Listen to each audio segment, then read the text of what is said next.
নমস্কার। আমাদের জীবনদায়ী ওষুধের বিষ আপনার আমার দেশের কোটি কোটি সাধারণ মানুষের টাকা চুরি। পৃথিবীর ইতিহাসের সব থেকে বড় আর্থিক ও রাজনৈতিক দুর্নীতি ইলেকটোরাল বন্ড। ইলেকট্রাল বন্ড, নির্বাচনী বন্ড ইলেকটোরাল বন্ড নির্বাচনী বন্ড ইলেকটোরাল বন্ড निर्वाचनी बॉन्ड इलेक्टोरल बॉन्ड्स। ये तो मोदी ने इलेक्ट्रल बॉन्ड बनाया था।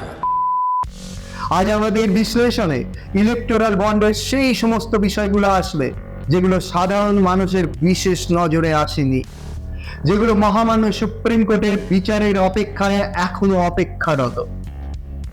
নির্বাচনী চাঁদা কথাটা গত কয়েক মাস ধরে আমরা সবাই কম বেশি শুনেছি।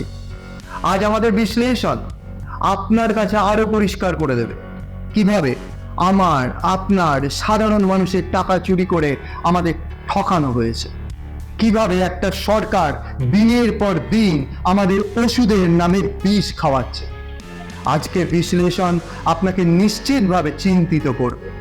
শেষ অবধি ভিডিওটা দেখার অনুরোধ রইল, সাথে আমি অনুরোধ করব ভিডিওটা একটু সাধারণ মানুষের কাছে পৌঁছে দেবে, একটু শেয়ার করবে। এই প্ল্যাটফর্ম ভারতে তার বিজনেস বাঁচিয়ে রাখার জন্য অ্যান্টি ইনকামমেন্ট ভিডিওস বিশেষ ডিস্ট্রিবিউট করবে না। মেবি আমাদের চ্যানেলও হয়তো ডিলিট করে দিতে পারে, কিন্তু যতদিন সম্ভব হয় আমি চেষ্টা করব আমার এই বিশ্লেষণ বাংলার মানুষের কাছে পৌঁছে দিতে। আপনারা একটু সাহায্য করলে এই লড়াইটা একটু দিশা পায়। নির্বাচনী চাঁদা আইন 2017 সালে আনা হয়, সেন্ট্রাল গভর্নমেন্ট আনে। আইনে বলা হয় যে কেউ যে কোনো রাজনৈতিক দলকে গোপনে যত খুশি চাঁদা দিতে পারে, আর এর জন্য কোনো রকমের নথি বা প্রমাণপত্র কাউকে দেখাতে হবে। নির্বাচনী বন্ড বিষয়ে কেউ কোনো প্রশ্ন করতে পারবে। আরো বলি, আইনে বলা হয়েছে স্টেট ব্যাংক অফ ইন্ডিয়া থেকে ফিক্সড ডিপোজিটের যেমন সার্টিফিকেট হয়, সেই রকম সার্টিফিকেট যে কেউ কিনে তার পছন্দের দলকে দিতে পারবে। সেই পার্টি ওই সার্টিফিকেট ব্যাংকে গিয়ে ক্যাশ করতে পারবে, এবং এই সার্টিফিকেট 5 রকম অ্যামাউন্টের হতে পারে: 1000 টাকার, 10,000 টাকার, 1 লক্ষ টাকার, 10 লক্ষ টাকার, আর 1 কোটি টাকার।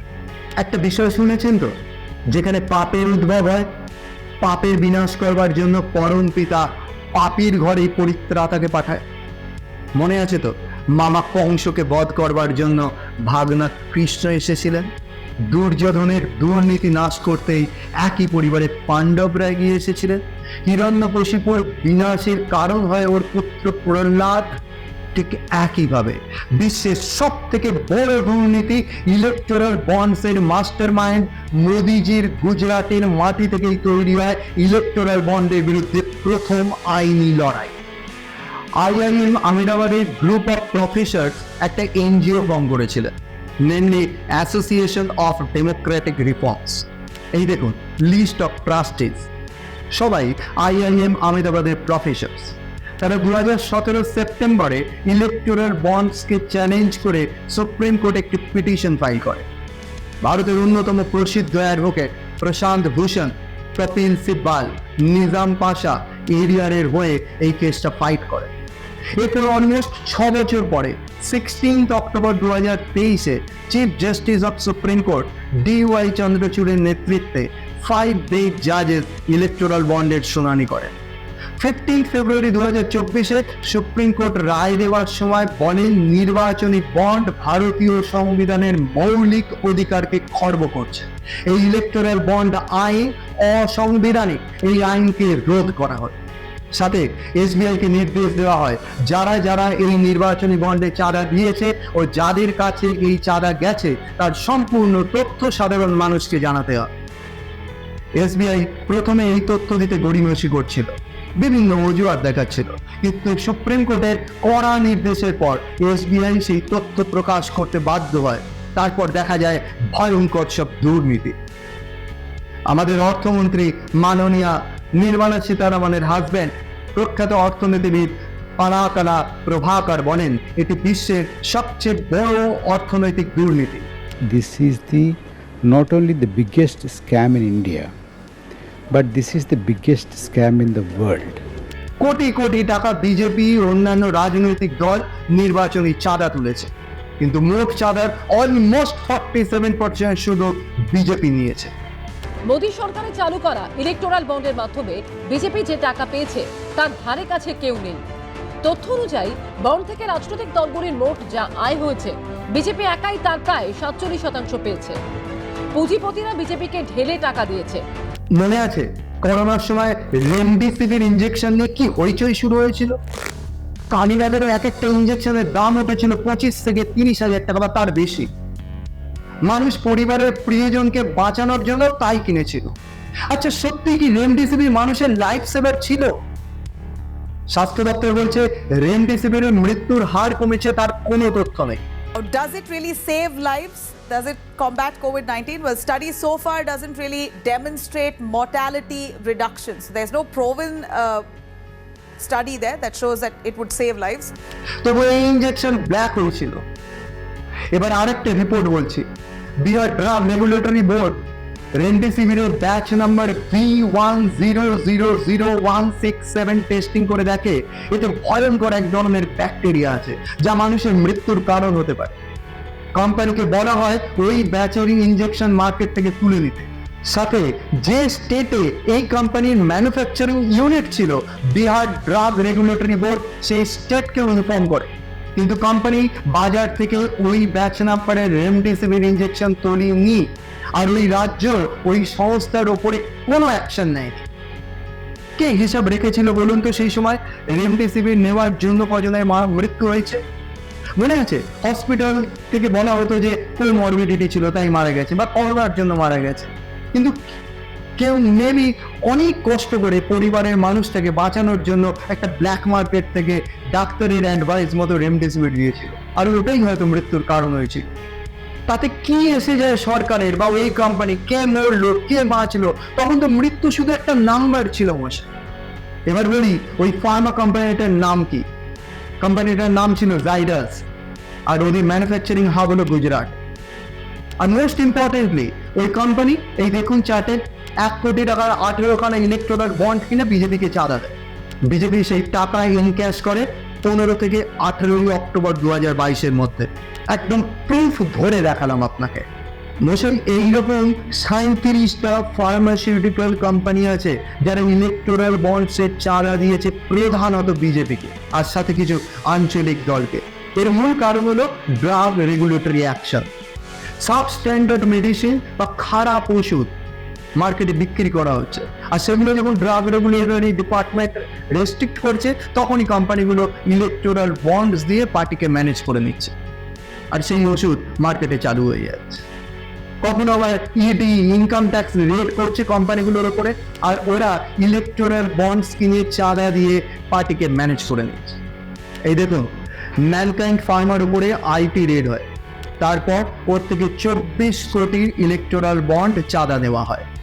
লুপিন একটা বড় ফার্মাসিউটিক্যাল কোম্পানি, এখানে 2022-এ food and drug administration inspection করে অসন্তোষ জানায়, কিন্তু তারপরেই 2023-এ 18 কোটি টাকার ইলেকটোরাল বন্ডস চাঁদা দিয়ে 7 খুন মাপ হয়ে যায়।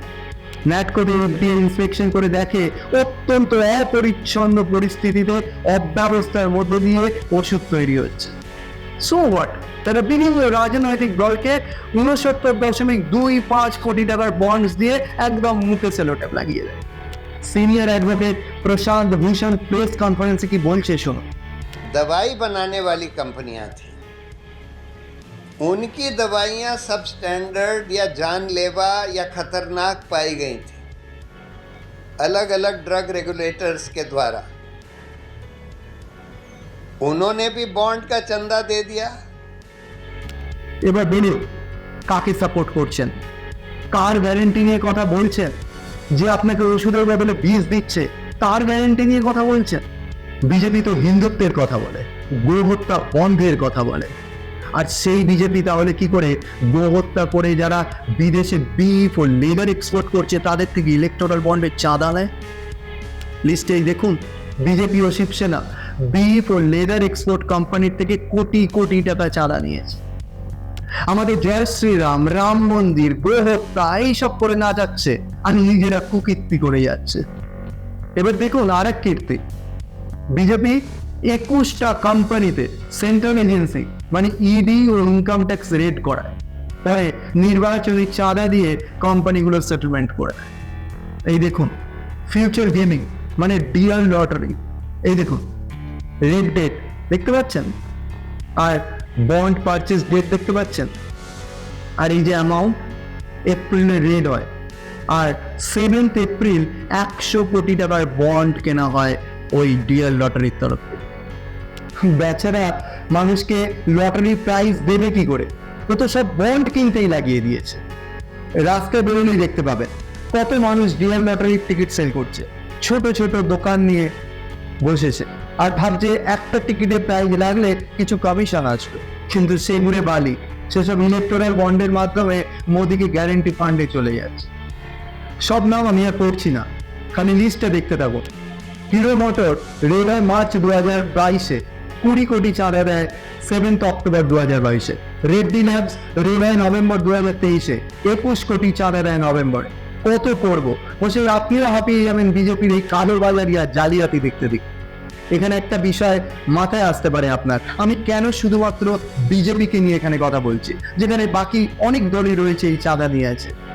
আচ্ছা মনে আছে আপনার কেজরিওয়ালের অ্যারেস্টের সময় ইডি কেজরিওয়ালকে বলেছিল লিকার স্ক্যামের kingpin. In the hearing, which is still on the way, the central agency has accused Arvind Kejriwal of being the kingpin. বাংলায়ও বিরোধী দলগুলো বলে না, বাংলায় দুর্নীতির যে মাথা তাকে ধরতে হবে, কিংপিনকে ধরতে হবে। এখানে মোদিজি হলেন ইলেকটোরাল বন্ড স্ক্যামের কিংপিন। ये तो मोदी ने इलेक्ट्रल बॉन्ड बनाया था, इसके कारण आज आप ढूंढ पा रहे हो कि पैसा बॉन्ड किसने लिया, कहाँ दिया, कैसे। ইলেকটোরাল বন্ড আইন 2017-এ আনা হয়েছিল সীমাহীন দুর্নীতি করবার জন্য। এই বিল পেশ করেছিল বিজেপি সরকার।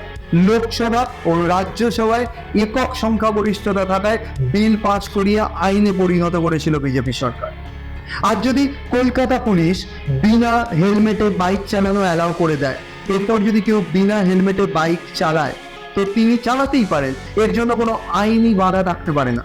হ্যাঁ, এখানে একটা নৈতিক দায়িত্বের ব্যাপার থেকে যায়। আপনি বলবেন যে দলগুলোর একটা নৈতিক দায়িত্ব আছে, এ বিষয়ে left party, মায়াবতীর, Bahujan Samajwadi party এবং আরো কিছু আঞ্চলিক পার্টি রয়েছে যারা নৈতিকভাবে ইলেকটোরাল বন্ডের বিরুদ্ধে ছিল এবং তারা ইলেকটোরাল বন্ডের মাধ্যমে কোনো চাঁদা নেয়নি, ওরা অভিনন্দনযোগ্য।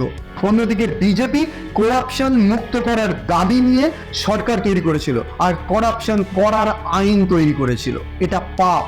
তাই আজ যে ওষুধে জালিয়াতি হচ্ছে, রাস্তা তৈরিতে জালিয়াতি হচ্ছে, ব্রিজ তৈরিতে জালিয়াতি হচ্ছে, সর্বত্র যে জালিয়াতি ছেয়ে গেছে তার জন্য দায়ী এই বিজেপি সরকার, করাপশনের কিংপিন। ইলেকটোরাল বন্ড পৃথিবীর ইতিহাসের সব থেকে বড় স্ক্যাম।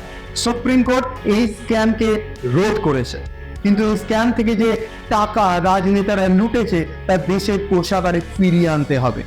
এই নিয়ে ইলেকটোরাল বন্ডের বিরুদ্ধে লড়াই করা সিনিয়র অ্যাডভোকেট প্রশান্ত ভূষণ প্রেস কনফারেন্সে বলছেন এই কালো টাকা ফিরিয়ে আনার জন্য তারা অলরেডি সুপ্রিম कोर्टेर দ্বারস্থ হয়েছেন এবং সুপ্রিম কোর্টে পিটিশন করেছেন। जिन पॉलिटिकल पार्टियों ने घूस का पैसा लिया वो पैसा तो वापस आना चाहिए, वो तो प्रोसीड्स ऑफ क्राइम है। अभी सुप्रीम कोर्ट ने ये नहीं बोला है, इलेक्टोरल बॉन्ड को तो रद्द कर दिया है, ये नहीं बोला है कि वो पॉलिटिकल पार्टियां जिनको बॉन्ड का पैसा मिला वो वापस करें। लेकिन अगर ये निकलता है कि वो घूस का पैसा है तब तो वापस करना पड़ेगा। तो इसके लिए हम लोगों ने सुप्रीम कोर्ट में एक नई पिटिशन फाइल करी है, जिसमें ये पिटिशन है जो कि जिसकी सुनवाई अब जल्दी होनी चाहिए, इस हफ्ते में हो जानी चाहिए।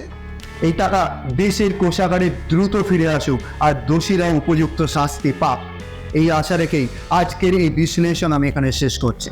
আপনারাও আপনাদের মতামত জানাবেন ইলেকটোরাল বন্ড নিয়ে আপনি কি ভাবছেন, আর মানুষের কাছে এই বিশ্লেষণ পৌঁছে দিয়ে সাধারণ মানুষকে সচেতন করতে এগিয়ে আসুন।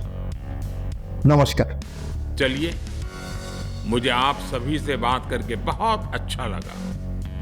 मेरा ये चैनल सब्सक्राइब करें और मेरे हर अपडेट आपको मिले, इसके लिए बेल आइकन जरूर दबाइएगा।